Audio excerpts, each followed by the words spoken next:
Right breaking చూస్తున్నాం. Kadapa municipal corporation సర్వసభ్య సమావేశంపై సందిగ్ధత నెలకొంది.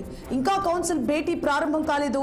సమావేశ మందిరంలో ఎమ్మెల్యే మాధవిరెడ్డి ఇతర సభ్యులు వెయిట్ చేస్తుండగా కౌన్సిల్ హాల్ కు రాకుండా మేయర్ సురేష్ బాబు క్యాబిన్ లోనే ఉన్నారు. మరోసారి కార్పొరేషన్ లో కుర్చీ వివాదం కొనసాగుతోంది. మేయర్ కుర్చీ పక్కనే ఎమ్మెల్యే ఎమ్మెల్సీలకు కుర్చీలు వేయడంపై చర్చనీయాంశమైంది. మరోవైపు మున్సిపల్ కార్పొరేషన్ వద్ద భారీ బందోబస్తు చేపట్టారు. కార్పొరేషన్ లోనికి సభ్యులు నేతలను మాత్రమే అనుమతించారు.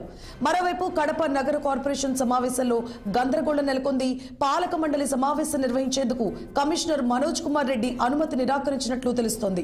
ఇక సమావేశం మందిరపు తాళాలు ఇవ్వలేదంటూ తన ఛాంబర్ వద్ద పాలక మండలిని సమావేశపరిచారు మేయర్ సురేష్ బాబు.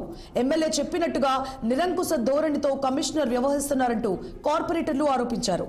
హైకోర్టు ఇచ్చిన ఆదేశాలను సైతం బేఖాతరు చేస్తూ తమపై వ్యక్తిగత కక్ష సాధింపు చర్యలకు దిగుతున్నారంటూ మండిపడ్డారు. ఇదే అంశానికి సంబంధించి మరిన్ని అప్డేట్స్ ని మా ప్రతినిధి యూసఫ్ అందిస్తారు. యూసఫ్. సువర్ణ, కడప కార్పొరేషన్ వ్యవహారం చిట్లికి వానగా మారుతా ఉంది. ఈ నేపథ్యంలోనే అటు మేయర్ సురేష్ బాబుతో పాటు ఇటు ఎమ్మెల్యే మాధవిరెడ్డి కూడా పంతానికి పోతా ఉన్నారు. పూర్తిగా 50 మందికి సంబంధించినటువంటి ఈ యొక్క కార్పొరేషన్ లో దాదాపు ఇప్పటికే 9 మంది కార్పొరేటర్లు అటు టీడీపీ కండువా కప్పుకొని టీడీపీకి బలపరుస్తూ వస్తూ ఉన్నారు. ఈ నేపథ్యంలో గత 3 నెలల క్రితం జరిగినటువంటి ఒక సమావేశానికి సంబంధించి ఎమ్మెల్యేకి సంబంధించి అక్కడ మేయర్ కుర్చీ పక్కన తనకు కుర్చీని కేటాయించలేదని చెప్పేసి మాధవిరెడ్డి పంతానికి పోయారు. ఈ నేపథ్యంలో ఈ పంతం పూర్తి స్థాయిలో హైకోర్టు వరకు వెళ్ళింది. రాజకీయ కక్ష అయితే కొనసాగుతా ఉంది. మేయర్ సురేష్ బాబును పదవి నుంచి దింపి తమ అభ్యర్థులను ఎక్కించాలన్నటువంటి కోణంలో మాధవిరెడ్డి ప్రయత్నాలు కొనసాగిస్తా ఉన్నారు. దానికి దీటుగా ఈ పక్క సురేష్ బాబు కావచ్చు, వైసీపీకి కార్పొరేటర్లు అందరూ కూడా ఎదుర్కొనేటువంటి కోణంలో ఈ ఇద్దరి మధ్య వివాదం అయితే కొనసాగుతా వస్తా ఉంది. ఈ నేపథ్యంలో హైకోర్టు ఇచ్చినటువంటి ఆదేశాలతో ఇవాళ సమావేశాన్ని ఏర్పాటు చేయాలని చెప్పేసి సురేష్ బాబు కమిషనర్ ను అభ్యర్థించారు. కమిషనర్ కూడా అందుకు నిరాకరించినట్లు కూడా సురేష్ బాబు అయితే తెలియజేస్తా ఉన్నారు. తనకు ఆ యొక్క సమావేశ హాల్ మందిరానికి సంబంధించినటువంటి బీగాలను కూడా తనకు ఇవ్వలేదు. సిబ్బంది కూడా తన మాట వినడం లేదు. కమిషనర్ పూర్తిగా ఎమ్మెల్యే చెప్పు చేతుల్లో నడుచుకుంటా ఉన్నారు. ప్రభుత్వ అధికారి నుండి నేను ప్రజాప్రతినిధిని, కడప తొలి మేయర్ పౌరుడిని, నాకు సంబంధించినటువంటి వ్యవహారంలో తన మాట వినకుండా అతను ఎమ్మెల్యేకి వన్ సైడ్ గా వ్యవహరిస్తా ఉన్నాడు, నన్ను ఇబ్బందులు కలిగిస్తా ఉన్నాడు అని చెప్పేసి ఆరోపణలు కొనసాగిస్తా ఉన్నారు. ఈ నేపథ్యంలో ఇవాళ ఉదయం జరగాల్సినటువంటి సమావేశం ఇప్పటి వరకు వాయిదా పడింది. మేయర్ సురేష్ బాబు అయితే తనకు ఉన్నటువంటి ఛాంబర్ లోనే తన కార్పొరేటర్లు అందరినీ తీసుకొని ఛాంబర్ ఎదుట ఏదైతే సమావేశ మందిరం ఉందో ఆ యొక్క సమావేశం మందిరం ఎదుట బీగాలు వేసినటువంటి అక్కడే కూర్చొని అక్కడ సమావేశాన్ని ఏర్పాటు చేశారు. అంతలో ఇక్కడికి స్థానిక ఎమ్మెల్యే మాధవిరెడ్డితో పాటు ఆ యొక్క 9 మంది కార్పొరేటర్లు కూడా ఇక్కడికి చేరుకున్నారు. వీరందరూ కూడా సమావేశం మందిరం హాల్లోకి వెళ్లారు. వారికి సీట్లను కేటాయించారు. ఈ నేపథ్యంలో ఇటు వైసీపీ కార్పొరేటర్లు అందరూ కూడా ఆగ్రహం వ్యక్తం చేస్తా ఉన్నారు. తమ ఆధీనంలో ఉండి తాము ఇక్కడ నుంచి పరిపాలన కొనసాగిస్తా ఉన్నటువంటి క్షేత్రం నుండి ఇతరులకు ఇక్కడ అవకాశం కల్పించి తమ మధ్య గొడవ పెట్టేందుకు ఇటు కమిషనర్ కూడా మనోజ్ కుమార్ రెడ్డి ప్రయత్నాలు కొనసాగిస్తా ఉన్నారు. వీటన్నిటిపై కూడా రేపు హైకోర్టుకు తెలియజేస్తాము. మాకు ఇవ్వాల్సినటువంటి మర్యాదను ఇవ్వకుండా ఎమ్మెల్యే వర్గీయులు ఇక్కడికి రాకూడదని చెప్పేసి ఆంక్షలు ఉన్నాయి. అయినప్పటికీ కూడా ఎమ్మెల్యే వర్గీయులు అందరూ కూడా వచ్చారు. ఎమ్మెల్యే వచ్చినా కూడా మాకేం ఇబ్బంది లేదు. అయినప్పటికీ వారి యొక్క బలాన్ని ఇక్కడ చూపించడానికి 100 మంది సంఖ్య బలంతో ఇక్కడికి చేరుకున్నారు. ఏదన్నా జరిగినప్పుడు వివాదం జరుగుతుందని గతంలో మేము ఎస్పీని కలిసాము, అటు కలెక్టర్ని కూడా కలిసాము. అయినప్పటికీ కూడా పోలీసులు అంతమంది ఉన్నా కూడా వీరిని నివారించడంలో వైఫల్యం చెందారని చెప్పేసి ఇటు సురేష్ బాబు కూడా ఆరోపణలు గుర్తిస్తా ఉన్నటువంటి నేపథ్యం. మొత్తం మీద అయితే కుర్చీ వ్యవహారం పూర్తి స్థాయిలో ఇరు వర్గాల మధ్య ఒక పెద్ద వివాదాన్ని ఏర్పాటు చేసింది. ఇప్పుడు ఇది ఒక పెద్ద హాట్ టాపిక్ గా నడుస్తా ఉంది. వివాదం ఇలాగే ఉంటుందా, లేకుంటే సురేష్ బాబుపై ప్రభుత్వం ఏదైనా చర్యలు చేపట్టబోతుందా అన్నటువంటి హాట్ టాపిక్ అయితే కడప నగరంలో నెలకొందని చెప్పి చెప్పొచ్చు. సువర్ణ.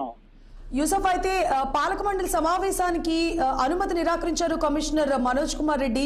అసలు ఆయన అనుమతి ఎందుకు నిరాకరించారు? ఎందుకంటే ఆయన అనుమతి నిరాకరించడంతోనే ఈ వివాదం తలెత్తినట్లుగా మనం చూస్తున్నాము. బయటే పాలక మండలి సమావేశం నిర్వహించారు. అలాగే మేయర్ కుర్చీ పక్కనే ఎమ్మెల్సీ ఎమ్మెల్యేల కుర్చీలు వేయడం పైన ఆయన ఎలా స్పందిస్తున్నారు? అసలు ఈ ఉదంతం అంతటికి కారణం ఏమై ఉండొచ్చు? పూర్తిగా గతంలో ఉన్నటువంటి పాలక మండలిని చూసినట్లయితే అప్పట్లో డిప్యూటీ సీఎం వ్యవహరించినటువంటి అంజద్ బాషా కావచ్చు, ఇటు కమలాపురం శాసనసభ్యుడు రవీంద్రనాథ్ రెడ్డి కావచ్చు, వీరందరికీ కూడా మేయర్ కుర్చీల పక్కన వారికి కూడా కుర్చీలు ఏర్పాటు చేసేవారు. ఇవన్నీ కూడా కంటిన్యూషన్ గా కొనసాగుతూ వచ్చేవి.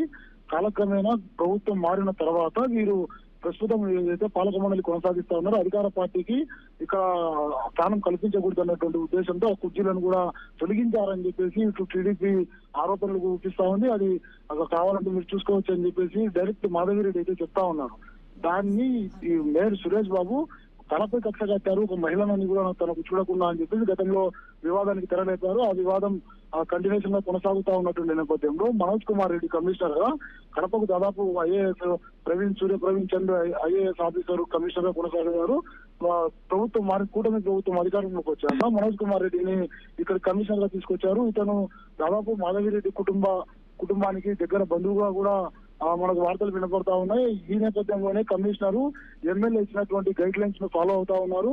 అధికారులు ఉన్నారు కాబట్టి తనను రక్షిస్తారు, అవసరమైన చోట ఇక్కడ ఏదైనా జరిగినప్పుడు పోస్టింగ్ కూడా నాకు వేయిస్తారని చెప్పినటువంటి ఒక బలంతోనే ఇవన్నీ కూడా చేస్తా ఉన్నారని చెప్పేసి ఇటు సురేష్ బాబు ఆరోపణలు గుర్తిస్తా ఉన్నారు.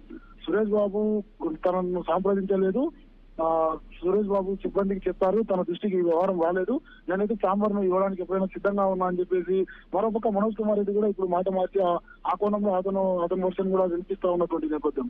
పూర్తిగా ఇటు అధికార ప్రతిపక్ష పార్టీలకు సీఎం మాజీ ముఖ్యమంత్రి సొంత జిల్లాలో కడప కార్పొరేషన్ ఒక పెద్ద కలపెట్టుగా మారింది. దీన్ని ఎలాగైనా పడగొట్టాలని చెప్పేసి అటు కూటమి ప్రభుత్వం ప్రయత్నాలు కొనసాగిస్తా ఉంటే దీన్ని ఎలాగైనా తమ చేతిలోనే ఉంచుకొని ఇక్కడ నుండి రాజకీయాలను తిరగదిప్పి మేము ఇక్కడ నుండి సమాధానం ఇవ్వాలని చెప్పేసి ఇటు ప్రతిపక్షం కూడా ఇవాళ రచిస్తా ఉంది. ఈ రెండింటి మధ్య జరుగుతా ఉన్నటువంటి వివాదంలో కార్పొరేటర్లకు అయితే చాలా సంకటంగా మారింది. వారు చేసినటువంటి దాదాపు బిల్లులు అన్ని కూడా ఇప్పటికీ ఆగిపోయినటువంటి పరిస్థితి.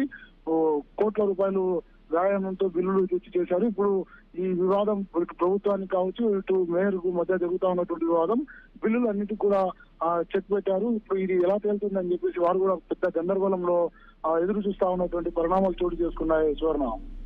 Right, thank you for the updates Yusuf.